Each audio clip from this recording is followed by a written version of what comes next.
बयनिबो सिगाङाव जोंनि गोजौसिनाव थानाय आफा इसोरखौनो साबायखर होदों। नैथियावहाय बेयाव आंजों लोगो लानाय साफ्रोमखौबो आंनि बे गस्पेल मेसेन्जार चेनेलनि जानानै फोरबो जिसुनि मुङावहाय गोजोननाय लोगोसे बरायनानै लाग्रोनाय जाबाय।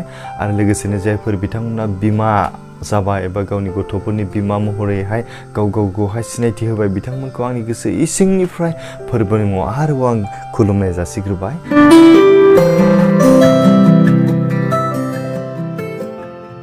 अब्ला जों दिनैहाय सोलोंनो दिनैहाय मादार्स डे।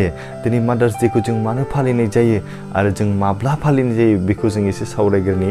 सारा बुहुमाव दिनै मादार्स डेखौ फालिदों आरो बे बुहुमनि सुबुंफोरा बांसिनानो दिनैहाय मे दाननि नैथि रबिबारखौ मादार्स डे हिसाबै जों फालिनाय जायो। आरो बे मादार्स डेखौ जों मानो फालियो होनब्लाथाय जों बेखौ बुंनो हायो, जोंनि बिमाफोरखौ मान होनो थाखाय नैबे मादार्स डेखौ फालिनाय जायो। एबा जोंनि समाजाव थानाय, जोंनि गामियाव थानाय बिमा सोमोन्दोनि सुबुंफोरखौ जोङो मान होनो थाखाय, रेसपेक्ट खालामनो थाखाय नैबे मादार्स डेखौ जों फालिनाय जायो। अब्ला जों दिनैहाय बिमाफोरनि थाखाय मोननैसो बाइबेल भार्स जोङो दा दसे उनाव नायगोन। बेनि सिगां जों बिमाफोरनि क्वालिटि एबा बिसोरनि गुनफोरखौ जों एसे बिजिरनानै नायग्रोन। नोंथांमोननि थाखाय बा जों गथ'फोरनि थाखाय, जों फिसाफोरनि थाखाय बिमाफोरनि रला मा आरो बिसोर जोंनि थाखाय मा मावो जों बेखौ एसे मिथिनानै लाग्रोनि। गिबियावनो जों मोननो हायो बिमाफ्रा जाहैबाय मोनसे गुड रल मडेल एबा इन्सपाइरेसन होग्रा, जोंखौहाय थुलुंगा होग्रा जायो होनना बुंदों। बेनिफ्राय जोंखौ गाज्रियाव थांनायनिफ्राय बियो जोंखौहाय होबथानो हाग्रा, बाउन्डारिस एन्ड रुल्स, जोंनि गाज्रिनिफ्राय बिसोरो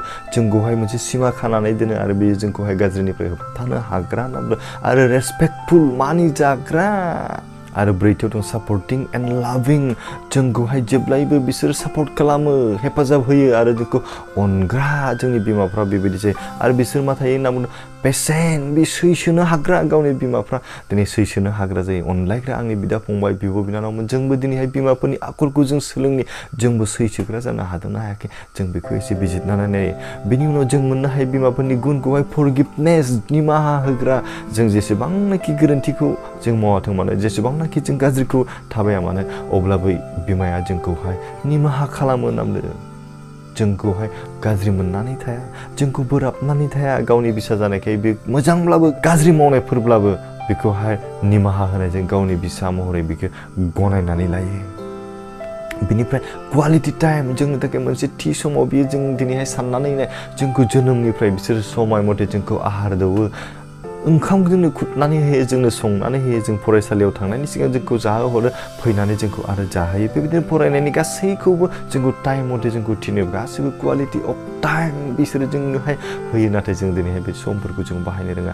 बेनिखायनो अब्ला जोंबो दिनैहाय जों सोलोंनि, जों दिनै जोंनि बिमाफ्रा सासे रल मडेल जाबायब्ला, इन्सपिरेसननि मोनसे थुलुंगागिरि जाबायब्ला, जों बिसोरखौ नुनानै जों सासे रल मडेल जाहैनो हागोन ना हाया। जोंनि समावहाय देरबोनाय सिख्लाफोरनि थाखाय आं बेखौ बुंनो सानदों, जोंबो सानसे समावहाय बिमा जाहैगोन। बेनिखायनो जोंबो दिनैहाय गावनि फिसाफोरनि थाखाय बा गुबुन जोंनि फिसा सोमोन्दोनि सुबुंफोरनि थाखाय जों गावखौ रल मडेल हिसाबै जों लानो हादोंना हायाखै जों बेखौ एसे साननानै नायदो। आंनि अनलायग्रा बिनानावफोर, बेनिफ्राय जों गाज्रियाव थाङालासे मोजां जों थांनायजोंहाय जोंनि फिसाफोरखौ जोङो माबोरै होबथानो हागोन जों बेखौ एसे सोलोंदो। आरो रेसपेक्टफुल, बि रेसपेक्टफुल, जोङो गावखौहाय मान मोनजाग्रा जानो थाखायबा, जों मर्यादा मोननो थाखायब्ला जों सासे मोजां आखलनि गियानि जोङो आइजो जानो हानांगोन, जों बिमा जानो हानांगोन, बा जोङो जोहोलावजो जानो हानांगोन। अब्ला जोङो जेब्ला जों बिमा जाहैगोन अब्ला नोंथांनि जिबनावहाय रेसपेक्टफुल, जोङो मान मोनग्रा जानो हागोन, नों सन्मानखौ मोननो हागोन।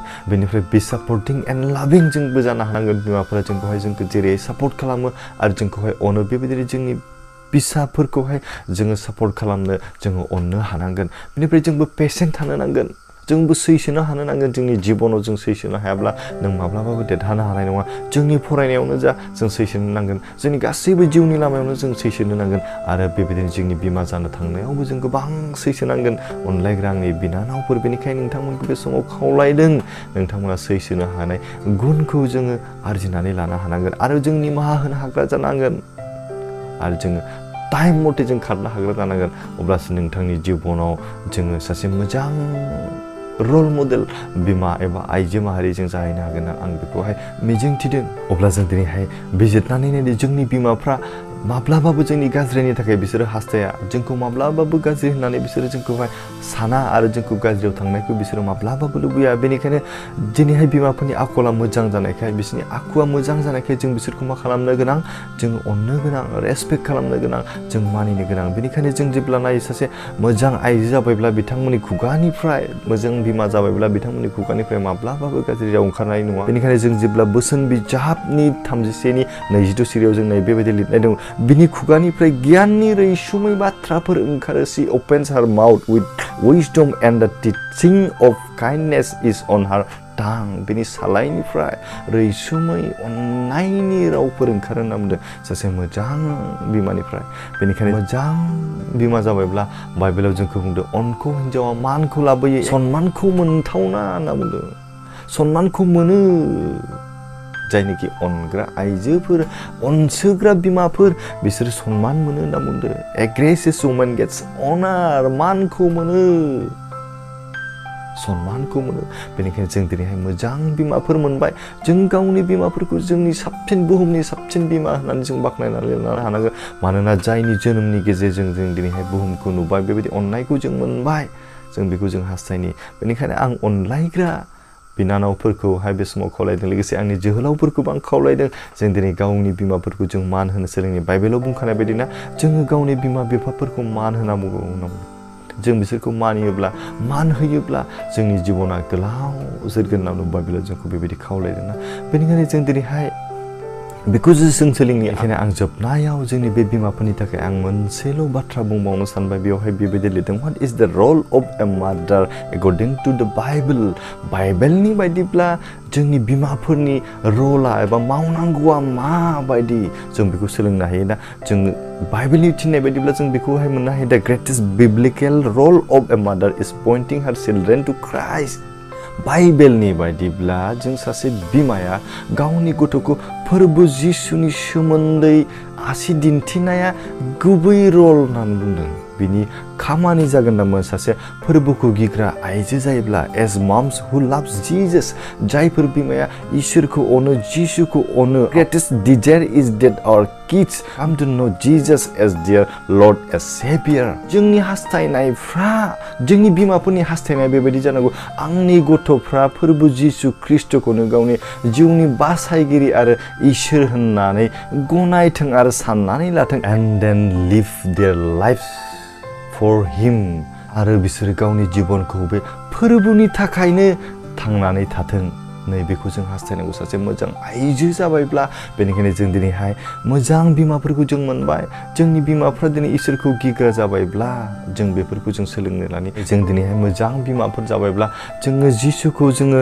गावनि गथ'फोरनो दिन्थिनि जायनि गेजेरजों जोंनि जिबनाव बासायजानायखौ मोनबाय गोजोननायखौ मोनबाय रंजानायखौ मोनबाय बेनो जोंनि जिउनि बासायगिरि होननानै गावनि गथ'फोरा जों बेखौ एक्सेप्ट खालामनो हायो नाजावनानै लानो हायो अब्लासो नोंथांनि बिसाफोरखौ नुनानै नोंनि गोसोआव रंजाखांनायखौ मोननो हागोन आरो बिसोर जेब्ला सानसे बिमा जाहैगोन बिफा जाहैगोन अब्ला नोंनि बे मावलांनाय रल मडेला नोंनि बे दिन्थिलांनाय लामाया नोंनि बे थुलुंगानाया जोबनो गैयै इसोरनिफ्राय बोर मोनगोन आरो नोंनि जिबनाव गोजोननायजों सान्थिजों आरो रंजानायजों जाफुंसारगोन बेनिखायनो अनलायग्रा आंनि बे बिमाफोरखौ आं गोसो इसिंनि फोरबोनि मुङाव आरोबाव आं खुलुमबावबाय जोंखौ बेबायदि मोजां बिसाफोर जोंखौ जोनोम होबाय बेनिखायनो जों नोंसोरखौ बे समावहाय मानियो सन्मान होयो जोबथायाव आं मोनसेल' खोथा बुंनो सानबाय आंनि बिदा फंबायफोरनो जायनोखि बिसाफोर जाबाय बिथांमोनखौ आं बे समाव खावलायदों दिनै जों गोबांखौनो नुनो मोनो ससियेल मिडियायावहाय गावनि बिमाफोरखौ सेल्फि लानानै हगारसिगोन ना मानोना बियो दिनैहाय मादार्स डे नालाय गावनि बिमाखौ जों बेसेबां अनो बियो गावनि ससियेल मिडियाजों दिन्थिगोन बे नङा नाथाय नोंनि गोसोआव जे अननाय दङ नैबेखौसो जोङो रियेलावसो दिन्थिनो हानांगोन जों ससियेल मिडियायाव गावखौ मोजां होननानै सिनायथि होनायखौ इसोरा दिनैहाय लुबैयाखै नोंनि रियेल लाइफआव नों बेसेबां मोजां नों बेसेबां बिमाखौ अनो नों बेसेबां बिमाखौ मानियो नैबेखौ लुबैदों नोङो फेसबुकआव मोनसे पस्ट होनानै बेखौ अनो होनानै लिरनानै मा जानो नोंनि गोसोआव जुदि अननाया गैयाब्ला नों बेजों सेल्फि लानानै मा जानो नोंनि गोसोआव बिनि सावगारिया गैयाब्ला अब्ला जों दिनैहाय सोलोंदों अनलायग्रा आंनि फंबाय आरो बिनानावमोन जोंनि बिमा बिफाखौ जोङो बेबायदि फटकजों नङा बेबायदि लिरनायजों नङा जोंनि आत्मायाव जोंनि गोसोआव जोङो मान होनो रोंनांगोन अब्लासो इसोरा नोंखौ अनगोन नोंनि साननायफ्राव नोंनि गोसोफ्राव नोंनि जिउआव गोजोननायखौ सान्तिखौ आरो रंजानायखौ लाबोगोन अब्ला जोबथियाव बे समाव आं खावलायबाय आंनि फंबाय आरो बिनानावमोन लोगोसे आंनि बिमाफोर जेन जों न'खराव गोजोननायनि थाखाय सान्तिनि थाखाय आरो जों अनलायनानै थांनानै थानो हायो फोरबोआ जों साफ्रोमखौबो बे गुसुं रावनि गेजेरजों आशीर्बाद खालामथोंसै आंनि बे बुंनायखौ दिनै बेखिनियावनो दोनथ'बाय गोजोन्थों आमेन